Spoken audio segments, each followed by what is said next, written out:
The car you see behind me is a concept of the DBX, the very car that will be built at St.Athan and will be creating 750 jobs in the region. We'll have to wait a little bit before we can see the actual version of the car though, as it's not due to go on sale until 2020. I've been talking to the First Minister on how important these jobs are to the Welsh economy. Yeah, it's a great tribute to the team as well. We have a team of officials and a minister in Edwina Hart who've really worked hard over the past 2 years. There were 20 sites in competition for this investment. We were successful. Why? We worked very closely with the company, and the company said to us, we like Wales, we like the attitude of the Welsh Government, and we know we can get the people that we need to fill the highly skilled jobs that will be created. And Aston Martin, a global brand, building an SUV in Wales which will be sent all over the world, that's got to look good for Wales. Yeah, I mean, we want to attract more global brands into Wales. Aston Martin has a fantastic name. It's well recognised, not just in the motoring world, but outside. You know, James Bond films, anybody who's watched those will know about Aston Martin.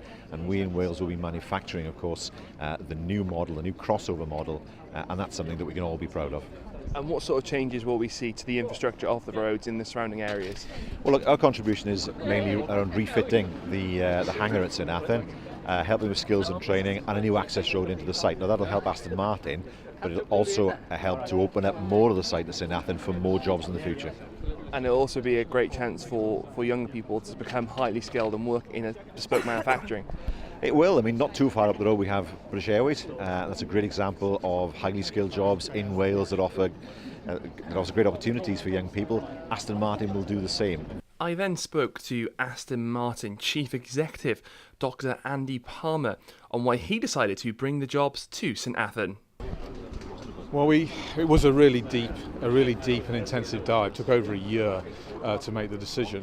As you said, we started with 20 sites, and we looked at the qualitative aspects of the offer and the quantitative aspects of the offer. So if you want money on the table and other intangibles. So an intangible, for example, is the importance of made in Britain, as an example. Money is money.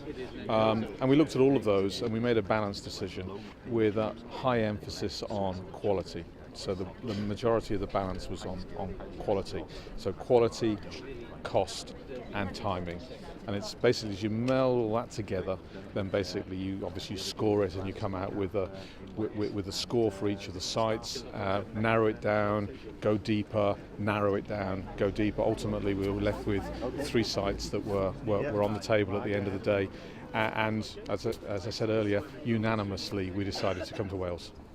In St.Athan, it's all about bespoke, handcrafted manufacturing at Aston Martin. Absolutely. Look, if you go to the Gaydon facility, we have 1 robot in the entire factory. It takes us 200 hours to handcraft one of our cars. So when I talk about choosing the site based on quality, to be able to build an Aston Martin, you need skilled craftsmen and craftswomen. And one of the prevailing arguments for coming to St.Athan and to Wales was the availability of that labour. The car behind me is a concept of the DBX, not the actual machine that will be built in St.Athan. We'll have to wait some time before we will see the finished product. It's not expected to come down the production line until 2020, but it will bring bespoke manufacturing and the pinnacle of automotive engineering to Wales. This is Matthew Harris for Hello Cardiff from the Welsh Government Office.